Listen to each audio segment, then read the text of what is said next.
Es iedomājos par to, ka tu pieminēji par savām emocijām, tev bija ekspresīvas tās emocijas. Es vienkārši domāju, interesanti, kā tu spēji pārvarēt ekspresīvismu, respektīvi, kā tu savaldīji sev, vienkārši iestāstīji sev disciplinēt, tā kā neatbildi, jo pārsvarā jau uzvelkamies, tāpēc, ka tev kaut ko pasaka, tas, ko tev pasaka, tas aizskar tavu iekšējo bērnu, kur vai nu tev bērnībā bija, tevi nedzirdēja, tu nebija svarīgs, tevi ignorēja, un tad tagad mēģini vienkārši pierādīt visiem, ka tu esi gana labs, un ja kāds tev to apstrīd, tad tu tā kā vai nu atkāpies, vai nu bliez virsū. Kā tu šo te pārvarēji? Jo viena daļa vīrieši saskaļās ar to tieši ar to, kad ir agresīvi vienkārši iekšā. Lienot iekšā visdziļākajos nostūros. Tas bija ar terapeitu kopā vai pats? Pats ar sevi. Tā kā vienkārši, man jau bija jau tie instrumenti, jau savākt jau ko, kas un kā, bet šitais man atnāca kaut kādas gadus 4 atpakaļ tikai. Un tas man bija tā kā pazudis no manas skriptārā, kas man bija tāds, nevar būt, ka šitāds posms bija manā dzīvē. Bet manā dzīvē bija posms, kur mans mammas brālis pārvācās dzīvot pie mums, tikko pārdevs īpašumu tajā laikā 100,000 lati. Tas ir 11 gadu atpakaļ, tas ir liela nauda. Viņš bija izšķīries ar savu ģimeni un dzīvoja pie manis 3 gadus, un viņš katru dienu dzēra. Pilnīgi katru dienu, līdz to naudu nodzēra. Un visas tās dienas viņš dzēra un terorizēja mani. Es maziņš vienkārši tur, spēlēju datoru, un es vienkārši dzirdu, ka viņš tur murmina kaut ko, es tev mazais kretīni, tur izdarīšu to un to, tu neko dzīvē, neko nesasniegs, tu nenopelnīsi naudu pie datoru strādājot. Un saprot, es maziņš vienkārši sēžu pie datora, es fucking raudu. Es vienkārši nevaru izturēt, jo kas bija pa lietu? Man mamma strādāja prom, man mamma strādāja grobiņā, es dzīvoju Kalvenē, un viņi nebija man blakus, man nebija neviens. Principā viņš bija tas, kurš pieskatīja tev sanāk, ja? Jā, viņš vienkārši nevis pieskatīja, bet dzīvoja ar mums, jo viņam nebija citur, kur palikt, vai ne? Tas izveidoja to. Un kādā vecumā tas bija? Kaut kādi 11, 12 gadi. Tas manī uzkurbulē nenormālo agresiju. Tā kā man bija visu laiku tāda sajūta, es viņam kādreiz iedošu, es viņu kādreiz vienkārši nožmiekšu, man bija nereālāka agresija. Un tā agresija turējās iekšā, līdz kamēr es iedzēru. Kā es iedzēru, es paliku ļoti agresīvs. Es visiem izsitu ārā respektu. Tas bija tas moments, kad es varēju vienkārši aiziet uz klubu, ne par ko sāk kauties, vienkārši izsist respektu. Tas bija viss, ko es gribēju, un es sapratu, ka tas nāca no tā. Es sapratu, ka tas, kāpēc es gribu izsist respektu vai kaut kādā veidā pierādīt kādam kaut ko, tikai no tā. Jo tur tu jūties nerespektēs, un tu jūties nedrošībā. Pavisam noteikti. Tas veids, kā tu panāki drošību, ir caur to, ka tu izrādīji, tā kā, series ir pirmais, jā, parāda to. Tikai un vienīgi. Un visu, ko es darīju, es vienkārši iegāju iekšā tajā scenārijā, un es pārrakstīju viņu. Es sapratu, ka es maziņš nekā citādāk nevarēju tikt ārā no tās situācijas. Tu izmainoji kaut kādu reframing principu, kā tu pārrakstīji? Kāds ir skripts? Mans pats efektīvākais instruments ir žurnālings, un es visādas brīnums tur daru. Es rakstu vēstules maziem Mārtiņiem pagātnē. Amazing, tas ir vislabākais. Man liekas, viens no es teiktu, nenovērtētākajiem instrumentiem, kas ir dziedināšanā. Es to katrā kursā izmantoju viņu. Pilnīgi tagad šarmu iet cauri, bet tā situācija tāda, es vienkārši paņemu kladi, es uzrakstu mazais Mārtiņ, klausies, man tev ir ziņa, un es izstāstu to scenāriju. Es atceros, ka tev bija tāda un tāda situācija, vai citu tu biji, briesmīgā situācijā, tev tur aizskāra, tu nezināji, kur likties, tu baidījies līdz nāvei un tā tālāk, bet vecīt skaties. Un es esmu tevim. Jā, es esmu ar tevi, un es vienkārši uzrakstu tādu pilnu emociju vēstuli. Šitā ir ritīgākā lieta, ko mēs kursos, es lieku cilvēkiem rakstīt. Viņi raksta saviem iekšējiem bērnam. Pirmkārtām, es vispirms lieku rakstīt no bērna pozīcijas pieaugušajam. Tā kā sev, respektīvi mammai un tētim, un turklāt ar nevadošo roku. Ja es esmu labrots, es rakstu ar kreiso, un tad tas ķeburs ir tāds kā 5-gadnieks. Bet tu piedomā. Tu tur kas tik piedomā un emociju jā, kas ir baigi interesanti, tāpēc, ka tā, ka mēs rakstam ar nevadošo roku, mēs to vadam ar pretējo puslodi, nevis ar loģisko, bet ar emocionālo, ar mūsu neloģisko smadzeņu daļu. Un mēs sākam iet dziļāk iekšā savā zemapziņā, caur to vienkārši mehāniski pārslēdzot.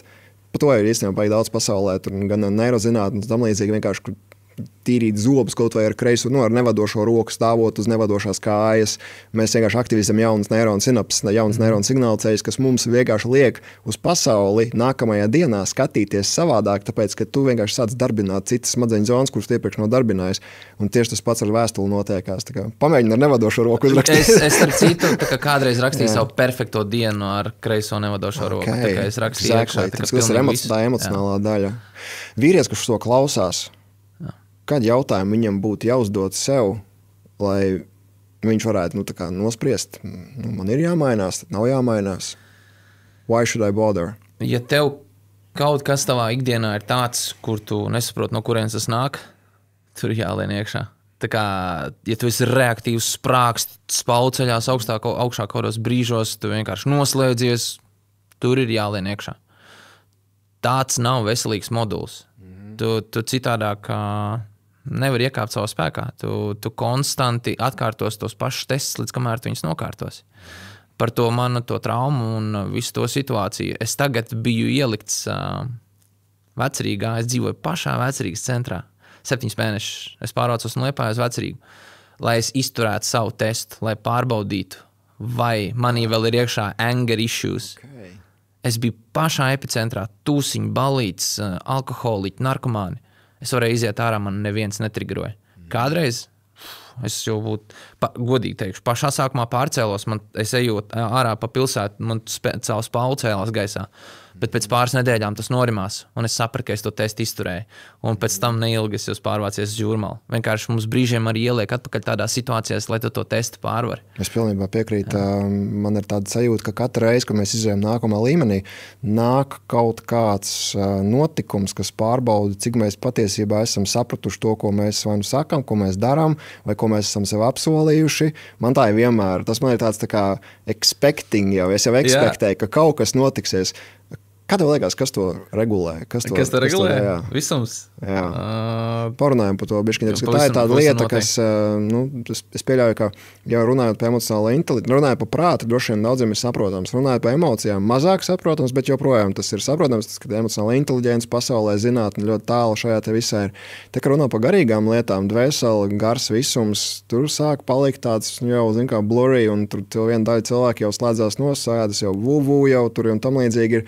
Kāpēc tev tas ir svarīgi? Pavisam noteikti. Es 100% piekrītu, ka ļoti daudz cilvēku slēdzās nost. Kāpēc? Tāpēc, ka visi skatās caur reliģisko filtru. Un caur reliģiju tu jūties tā kā kaut kas te nav labi, man te konstanti kaut ko mēģina skalot, vai ne? Bet nevajag skatīties caur reliģisko daļu. Tur tu var redzēt tikai mazu daļu no tā viss, kas ir īstenībā. Man tas ir ļoti svarīgi, tāpēc, ka es šito visu neesmu sasniedzis pats. Tā kā tas neesmu es. Es esmu vienkārši ķermenis, caur kuru darbojās, vai ne? Un vispār, es uzskatu, ka tad, kad mēs nākam šeit uz šīs zemes, mēs nākam ar misiju, un mēs nākam arī ar bagāžu, kur mums ir jāatrisina, lai mēs to misiju varētu pildīt ar pilnu jaudu, vai ne? No kurienes bagāža? Bagāža nāk no iepriekšējām dzīvēm. Okay. Tas ir mans skats. Jā. Es tev piekrītu pilnībā. Es pilnībā atbalstu. Grūti pārdot. Vienīgais ir grūti pārdot, bet pasaulē vairāk un vairāk ir pierādījumi, kur tas ir legit, kur maziem bērniem, kur līdz 7 gadu viņiem vēl ir vaļā kanāls, viņi sāk atcerēties notikums no kaut kādām citiem no notikumiem, kur viņi kā bērni nav iespējams, ka viņi ir pieredzējuši to. Tieši tā. Un tad jautājums ir, no kurienes atcerās. Vienkārši vajag atvērt prātu un tiešām tā kā, wow, varbūt, ka tomēr kaut kas tāds pastāv. Kaut kas ir, jā. Un, tā kā tu katru reizi nāc iekšā ar to savu bagāžu, un 100 punktu var pateikt, tā viena no tām manām bagāžām bija tas anger issues, un ir tīpaši pret alkoholiķiem tā respekta un cieņas izsišana, vai ne? Un tas bija viens tāds no vienām lielajām negatīvajām lietām, kas manā dvēselē sēdēja iekšā. Jo redz, kas ir?